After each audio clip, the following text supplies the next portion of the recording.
आपको इंसानी हकूक का ख्याल कैसे आया? क्या आप घर के माहौल से मुतासर हुई या कहीं जुल्म देखा? देखें, बेहतरी तो आई है, मगर ये नहीं है कि बिल्कुल मामलात जो हैं वो सुधर गए हैं। औरत जो है वो खून खराबा नहीं देखना चाहती है, वो अमन पसंद है। अगर अमन पसंद लोग बुज़दिल हैं तो मेरा ख्याल है औरतें भी फिर बुज़दिल हैं। अक़वाम मुत्तहिदा की मशीर और पाकिस्तान में इंसानी हकूक़ की तहरीक की रहनुमा आसमा जहांगीर के घर पहुँचे तो वो वकालत के लिबास में इंतज़ार कर रही थी।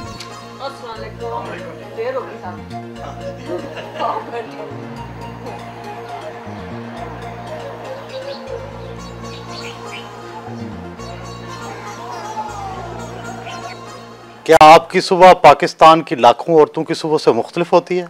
जो काम करने वाली औरत होती है उससे तो मुख्तलिफ नहीं होती। जल्दी जल्दी तैयार होना, घर का थोड़ा सा देखना, सौदा वगैरह, और फिर चल पड़ना। क्या आप अमूरे खानादारी में भी दिलचस्पी लेती हैं? जाहिर है, आपके आने से पहले मैंने कॉपी देखी, मैंने धोबी का बिल पे किया। सुबह घर से निकलने से पहले अखबारात पढ़ती हैं, बैनुल अक़वामी हालात से आगाही के लिए टीवी पर खबरें देखती हैं, जिन मुकदमात में पेश होना होता है उनका जायज़ा लेती हैं।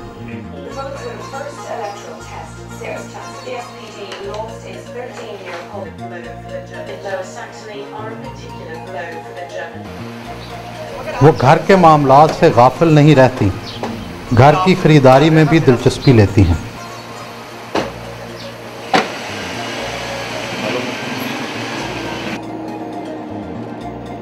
क्या आपकी तालीम और तरबियत आम औरतों से मुख्तलिफ हुई? शायद कुछ तो मुख्तलिफ हुई होगी, इस तरीके से कि ये मुझे एहसास नहीं कभी था बहुत साल पहले कि भाई मैं औरत हूँ या मर्द में कोई तफरी होती है, और यही समझती थी जो अब मर्द कर सकते हम भी कर सकते।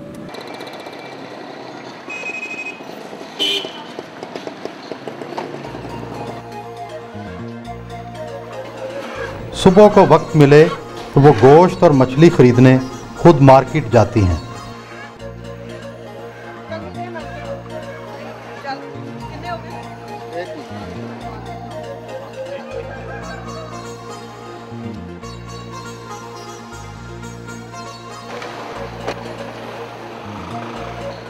आप जैसी वर्किंग वुमेन के बारे में अमूमी तासुर यही होता है कि वो घर के काम काज नहीं करती, शॉपिंग नहीं करती। वो नहीं करेंगी तो कौन करेगा उनके घर में? आपका ख्याल है कि सारे खामन करते हैं ये काम, या बच्चे जाके सब्जियां लाते हैं? लोग तो ये समझते हैं कि वर्किंग औरत के घर ऊपर से आके कोई खुद ब खुद काम कर जाता है। वो तो घर का भी काम करती है और बाहर का भी काम करती है। हमारे अपने घर में सब समझते हैं कि जी ये खुद ब खुद हो जाता है। दुनिया भर में मजमूई तासुर ये है कि औरत मर्द से बुज़दिल है। हाँ, इसलिए बुज़दिल है कि औरत जंगें नहीं करवाती है। औरत सिर्फ जंगों में उसके साथ जो ज़्यादतियाँ होती हैं उस पर चुप कर जाती है। यानी आज जो दुनिया में हो रहा है वो औरत की मर्ज़ी से तो नहीं हो रहा। औरत बुज़दिल नहीं है, औरत जो है वो खून खराबा नहीं देखना चाहती है, वो अमन पसंद है। अगर अमन पसंद लोग बुज़दिल हैं तो मेरा ख्याल है औरतें भी फिर बुज़दिल हैं। बुज़दिली की बात ना करें। मैंने मसलन यूनाइटेड नेशंस में काम करके देखा है, बॉस्निया में मैं गई हूँ, ईस्ट तिमोर में मैं गई हूँ, कॉन्गो में मैं गई हूँ, और मैंने जो औरतों की बहादुरी देखी वो एक और किस्म की बहादुरी होती है। जहाँ मर्द नहीं बात कर सकता वो खड़े होकर सही बात करती है। इंसानी नेचर बदलना बड़ा मुश्किल है। आप छिपकली से तो डरती होंगी? नहीं, मैं बिल्कुल छिपकली से नहीं डरती। छिपकली से क्यों डरूं? मेरे घर पुराना घर है, उसमें बड़ी छिपकलियाँ होती हैं, बल्कि मेरे बच्चे चीखे मारते रहे, मैं तो नहीं डरती।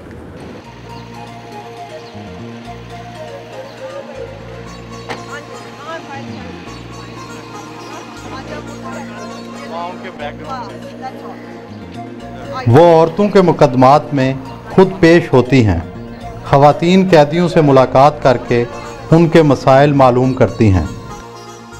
मेरे 5 महीने के अंदर, और मैं अल्फिया कुरान जाके कहने कि मैं बिल्कुल बेगनाम हूँ। मेरा अल्लाह ही बस, कोई भी नहीं मेरा।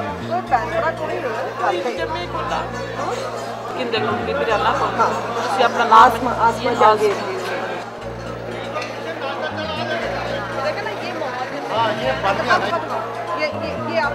औरतों के खिलाफ ज्यादातर किस नौइयत के मुकदमात होते हैं? औरतों के खिलाफ जिना के पर्चे होते हैं, औरतों के खिलाफ कत्ल के हैं, मंशियात के हैं।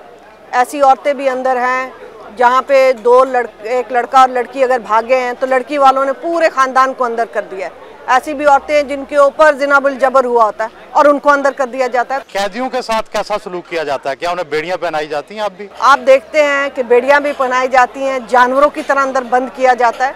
ठीक है, जिसने जुर्म किया उसको सजा दे, मगर उसको जानवरों की तरह तो ना रखे।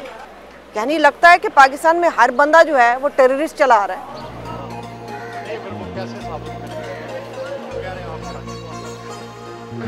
बार रूम वकला की सरगर्मियों का मरकज़ है। मुल्की मामलात पर तबादला ख्याल के लिए अक्सर वहाँ जाती हैं।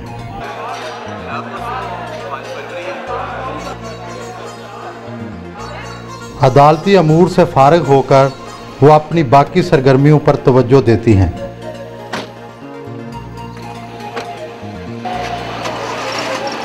अदलिया के किरदार से आप किस हद तक मुतमईन हैं?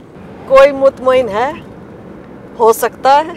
आपको इंसानी हकूक़ का ख्याल कैसे आया? क्या आप घर के माहौल से मुतासर हुई, यहाँ कहीं जुल्म देखा? नहीं, ये एहसास तो आहिस्ता आहिस्ता बनता है। घर के माहौल से इस तरह मुतासर हुई कि मेरे वालिद सियासतदान थे, बहुत अरसा जेल में रहे, सियासी कैदियों को देखा, और फिर उसके बाद जब मैंने प्रैक्टिस शुरू की और उससे पहले भी ये एहसास हुआ कि औरतों के ऊपर जिस किस्म का जुल्म होता है। इसी तरीके से जब मैं कैद हुई तो वहाँ पे 14 साल के एक बच्चे को फांसी हुई। उस वक़्त लोग कहते हैं कि जी तो रोज़ होता होगा रोज़, मगर क्यों हो रोज़? नहीं होना चाहिए। भट्टा मजदूरों के हकूक़ के लिए उन्होंने एक तवील जद्दोजहद की है। भट्टा मजदूरों के हालात का जायज़ा लेने के लिए देही इलाका के भट्टा पर जाती हैं। एक बारी तो जी माफ हो गई, आप बुढ़िया बैठ के करो, मर्दा ने नहीं करना है। आप 17 सालों से भट्टा मजदूरों के लिए काम कर रही हैं, क्या इनके हालात में कोई बेहतरी आई है? देखें, बेहतरी तो आई है, मगर ये नहीं है कि बिल्कुल मामलात जो हैं वो सुधर गए हैं, क्योंकि अब भी भट्टे मजदूर जो हैं वो जबरी मुशक्कत करते हैं कई जगह पे। भट्टा मजदूरों को ही आपने क्यों सिलेक्ट किया इस काम के लिए? कोई इंसान सिलेक्ट नहीं करता कहीं जाके। एक तो उनकी अपनी मूवमेंट होती है, मजदूरों की अपनी एक जद्दोजहद थी, और उस जद्दोजहद को एक वकील होने के नाते हमने सहारा दिया।